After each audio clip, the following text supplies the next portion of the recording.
Nagluluksa ngayon ang kapuso actress na si Glyza De Castro sa pagpanaw ng kanyang minamahal na ama, si Alfred Galura, nitong Sabado, Hulyo 26. Ibinahagi ni Glyza sa Instagram ang series of photos nila ng kanyang ama sa paglipas na ng mga taon, mula sa kanyang pagkabata hanggang sa mga masasayang alaala ng kanilang mga paglalakbay na magkasama. Kitang-kita sa mga larawang iyon ang pagiging close ng aktres sa kanyang ama, ngunit mas lalong naging emosyonal ang mga netizens sa mensahe na isinulat at iniwan ni Glyza online. Sa caption, inalala ni Glyza ang masasayang sandali kasama ang pinakamamahal niyang ama at ang walang kapantay na suporta nito sa kanyang mga pangarap na kanya namang nakamit. Ibinahagi rin niya sa post ang kanyang labis na pasasalamat sa pagkakataong maabot ang kanyang mga pangarap habang kasama pa niya ang kanyang ama sa paglalakbay niya sa buhay. Sa huling bahagi ng kanyang mensahe, buong puso niyang pinasalamatan ang kanyang daddy. Ganito kita alalahanin, yung mga tawat ngiti boses mo lalo na pag kumakanta ka. Fan na fan mo talaga ako.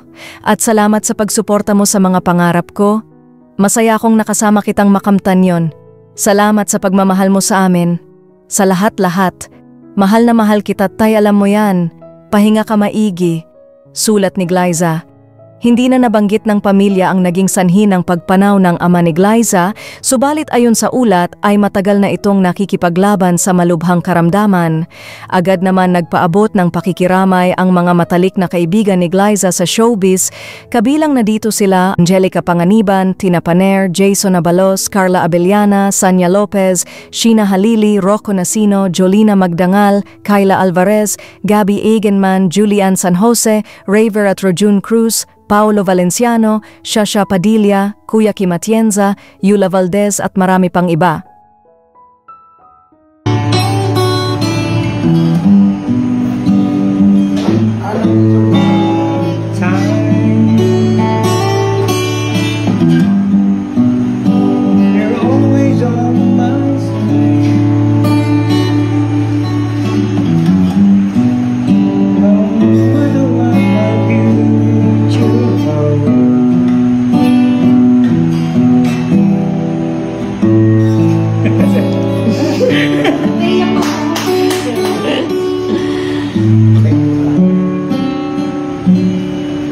Try to be the kind of girl.